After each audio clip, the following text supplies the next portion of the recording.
सावरगाव येथे साठवण तलावाचे काम अंतिम टप्प्यात, समीर भुजबळ यांनी केली पाहणी। येवला तालुक्यातील सावरगाव येथे राज्याचे माजी उपमुख्यमंत्री छगन भुजबळ यांच्या प्रयत्नातून उभारण्यात येत असलेल्या साठवण तलावाचे काम अंतिम टप्प्यात आले।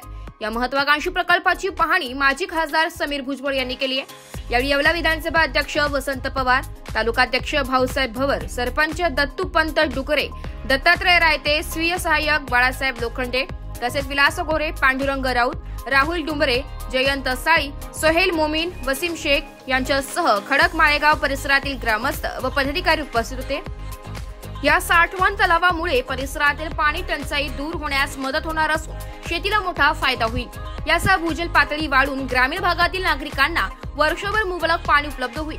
तलावाच्या कामाचा वेग आणि त्याचा दर्जा पाहून समाधान व्यक्त करत समीर भुजबळ यांनी संबंधित अधिकाऱ्यांना काम लवकर पूर्ण करण्याच्या सूचना दिल्या।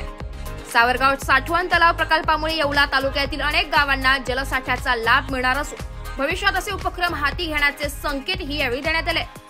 ब्युरो रिपोर्ट, नाशिक लोकशाही न्यूज, नाशिक।